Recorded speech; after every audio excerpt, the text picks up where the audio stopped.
Hello everyone, again welcome to my YouTube channel.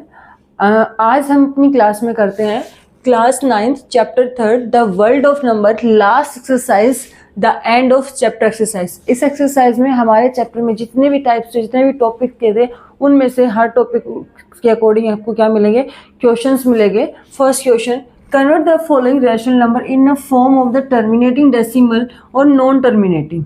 आपको following rational number, नीचे आपको दो पार्ट दे रखे रैशनल नंबर्स के, इनको क्या करना है बताना है आपको। दे आर टर्मिनेटिंग डेसिमल और नॉन टर्मिनेटिंग। ये टर्मिनेटिंग डेसिमल में है या नॉन टर्मिनेटिंग डेसिमल में है, रिपीटिंग में है, विच एवर द केस में be by the process of the long division. अगर आपको किसी केस में लगता है तो आप क्या करोगे, लॉन्ग डिवीजन मेथड का अप्लाई करोगे। First case is 3/50। 3/50 ये हमारे पास क्या है, P/Q में है, ठीक है। तो हम सबसे पहले इसका डिनोमिनेटर यानी कि जो Q है उसको चेक करेंगे, इसके फैक्टर क्या होंगे। Q के फैक्टर हमारे पास क्या होंगे, 2, 5, 5 यही होंगे हमारे पास इसके फैक्टर। तो यानी कि हमारे यहाँ पे क्या है, 2 और 5 से अलग कोई भी नंबर नहीं है, तो देज आर टर्मिनेटिंग। तो हमारा जो 3/50 है ये हमारे पास कैसा आ जाएगा, टर्मिनेटिंग आ जाएगा। क्या आ जाएगा, टर्मिनेटिंग। अब हम इसको कैसे चेक करेंगे, इसको हम चेक करते हैं लॉन्ग डिवीजन मेथड से भी। लेट्स यू सी, अब 53 से डायरेक्ट नहीं हो रहा तो हमने 0 लगा के डेसिमल लगाई, तो यहाँ पे हमारे 0, तो ये भी हमारा डायरेक्ट होता है, यहाँ पे हमने क्या लगाया, 0 लगाया। तो 56 300।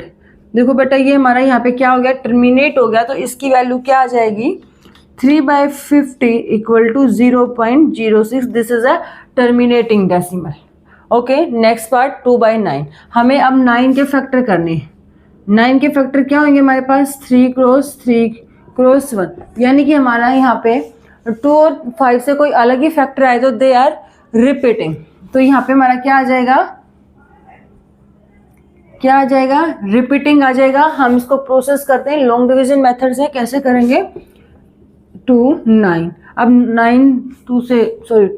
2 9 से डायरेक्ट नहीं हो रहा है तो हम क्या करेंगे, 0 लगा के डेसिमल 2, 9 2 जा 18, 2 रिमाइंडर अगेन पॉइंट के लिए 0, 9 2 जा 18, अगेन रिमाइंडर 2, 9 2 जा अगेन से क्या आ जाएगा हमारे पास 18।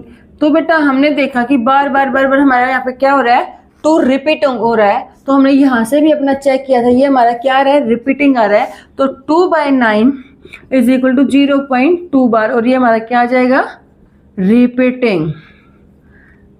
Okay, next question is question number 2। Prove that √5 is an irrational number. ये हमें कह रहा है कि √5 है, इसको प्रूव करो कि क्या ये इरेशनल नंबर है। तो बेटा इसको कैसे प्रूव करेंगे, इसको प्रूव करने के लिए सबसे पहले हम इसका उल्टा लेके चलते हैं। हमें ये इरेशनल दे रखा तो हम इसको क्या लेके चलेंगे, √5 इज ए रैशनल नंबर। तो लेट √5 इज रैशनल नंबर। √5 क्या है, रैशनल नंबर। अगर हमारे पास बेटा √5 क्या है, रैशनल नंबर, तो ये हमारे पास क्या मिलेगा, P/Q की फॉर्म में। अगर ये P/Q की फॉर्म में है, हमें पता है हम किसी भी नंबर को अगर फ्रैक्शन में रखते हैं तो लास्ट में उसको हम बिल्कुल लोएस्ट टर्म में क्या कर देते हैं, टर्मिनेट करते हैं, लोएस्ट टर्म में छोड़ देते हैं। लोएस्ट टर्म में छोड़ने से हमें क्या होता है कि जो हमारा P और Q होता है, इसमें सिर्फ कोई भी नंबर एक दूसरे का फैक्टर कॉमन नहीं मिलता है, इसमें हमारा सिर्फ केवल क्या मिलता है, 1 ही कॉमन मिलता है। तो हम इसको कह सकते हैं P एंड Q आर को प्राइम। क्या है, को prime number. P and Q हमारे पास क्या है, को प्राइम नंबर है। और हमारा यहाँ पे क्या है, Q is not equal to 0, क्योंकि हमारा डिनोमिनेटर कभी भी क्या नहीं होता है, 0 नहीं होता है। Q is not equal to 0। और क्या है, P and Q have not, P and Q not have any common factor other than 1। बेटा जो हमारा P और Q है उसमें कोई भी कॉमन फैक्टर नहीं है अदर देन 1 के। अदर देन 1 के उसमें कोई भी कॉमन फैक्टर नहीं है, ठीक है। अब हमने देखा कि हमारे पास जो √5 है ये equal to p by Q square, Q तो है बट हमारा जो क्यू है ये क्या, सॉरी √5 है, ये क्या है इसमें रूट में, तो इसको क्या करेंगे both side squaring, both side square, both side square करेंगे तो क्या हो जाएगा √5 square is equal to p और क्यू का होल स्क्वेयर। तो यहाँ से क्या आ जाएगा 5, क्योंकि स्क्वेयर से root cancel, equal to p square by Q square. हमारा यहाँ से आ गया, तो इसको करते हैं क्रॉस करेंगे तो हमारे पास क्या आ जाएगा Q square is equal to p square by 5, Q square is equal to p square by 5। यहाँ से हमें पता चलता है, क्या पता चलता है, p square is divided by 5। p square किससे डिवाइडेड है 5 से है। अगर आपको पता कोई नंबर का स्क्वायर किसी नंबर से डिवाइड होता है तो वो नंबर भी अपने आप उस नंबर से क्या होता है डिवाइड होता है। तो यहाँ से हमारे पास आ जाएगा p is also divide by 5, p भी क्या आ जाएगा हमारा ऑल्सो डिवाइड आ जाएगा 5 से। तो हमारा इससे क्या इक्वेशन बन जाएगी, दिस इज इक्वेशन 1, और इससे हमारी क्या इक्वेशन बन जाएगी p बाय 5, क्योंकि हमारा p बाय 5 भी क्या है डिवाइड है। तो हम बेटा इसको किसी एक कोई यानी कांस्टेंट के इक्वल मान लेते हैं, क्योंकि p अगर कोई किसी नंबर को क्या करता है डिवाइड करता है, डिवाइड करने के बाद क्या होता है, डिवाइड किया तो कोई ना कोई हमारे पास वैल्यू निकल के आती, तो हम उसको किसी भी कांस्टेंट टर्म के लिए मानते हैं। तो कांस्टेंट टर्म हमने मान ली यहाँ पे t, कांस्टेंट टर्म हमने यहाँ पे क्या मानी है t मानी है। तो हमारे पास यहाँ पे वैल्यू, हमारे पास क्वेश्चन यहाँ पे किस में था स्क्वायर में था, तो यहाँ पे हम क्या कर देंगे बोथ साइड स्क्वायर अप्लाई करेंगे। ओके, तो बोथ साइड हम यहाँ पे स्क्वायर करेंगे तो हमारे पास यहाँ पे देखो, यहाँ पे देखते हैं इक्वेशन बनती है p by 5 is equal to t। अब हमारे पास सारा का सारा क्वेश्चन किस में था, हमारा स्क्वायर में था, तो हम यहाँ पे बोथ साइड क्या कर देंगे स्क्वेयरिंग, बोथ साइड स्क्वेयरिंग,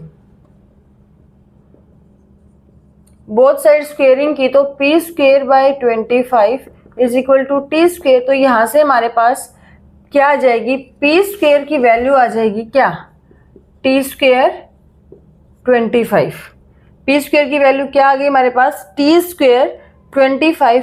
ये हमारी इक्वेशन p स्क्वेयर की वैल्यू हम कहाँ में पुट कर देंगे इक्वेशन 1 में, तो हम लिखेंगे put p square t square 25, या इसको आप लिख सकते हो 25 t स्क्वेयर इन इक्वेशन 1 में पुट करेंगे तो हमारे पास क्या आ जाएगा क्यू स्क्वेयर इज p की जगह में क्या पुट करना है 25 बाई टी स्क्वेयर बाय में 5, इससे इसे कैंसिल हो जाएगा तो क्या आ जाएगा Q square is equal to 5 by T square, 5 into T square.